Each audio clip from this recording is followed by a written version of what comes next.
ഒരു ലീഡർ എന്ന് പറയുമ്പോൾ നമ്മുടെ മനസ്സിലേക്ക് പെട്ടെന്ന് ഓർമ്മ വരുന്നതാണ് ഹൈലി പോസിറ്റീവ് ആയിട്ടുള്ള എനർജറ്റിക് ആയിട്ടൊരു വ്യക്തി അല്ലേ. അപ്പോൾ നമ്മളെ സംബന്ധിച്ച് ആലോചിച്ച് നോക്കിയാൽ നമ്മൾ ഓരോ ബിസിനസ്സുകാരും എനർജറ്റിക് ആയി മാറണോ വേണ്ടേ? തീർച്ചയായിട്ടും മാറണം. കാരണം നമ്മുടെ ടീമിനെ ഇൻസ്പയർ ചെയ്യിപ്പിക്കണമെങ്കിൽ, നമ്മുടെ ടീമിനെ മോട്ടിവേറ്റ് ചെയ്യിപ്പിക്കണമെങ്കിൽ നമ്മൾ ഓരോരുത്തരും എനർജറ്റിക് ആയേ പറ്റുള്ളൂ.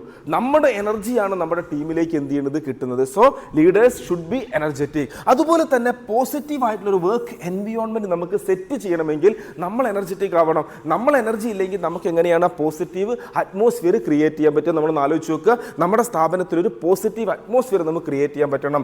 കൂടാതെ തന്നെ ഒരുപാട് ആളുകൾ വർക്ക് ചെയ്യുന്നൊരു സ്ഥാപനമാണ് നമ്മുടെ അല്ലെങ്കിൽ നമ്മളെ കമ്പനി എന്ന് പറയുന്നത്. അവിടെയുള്ള ഒരുപാട് ആളുകളുടെ എഫേർട്ടിനെ ഒരു സിംഗിൾ പോയിന്റിലേക്ക് കൊണ്ടുവന്ന് ആ സിംഗിൾ ഗോളിലേക്ക് എത്തിക്കുന്ന, ആ ടാർഗറ്റിലേക്ക് എത്തിക്കണമെങ്കിൽ തീർച്ചയായിട്ടും അത് നയിച്ചു കൊണ്ടുപോകുന്ന ബിസിനസ്സുകാർ എന്താവണം?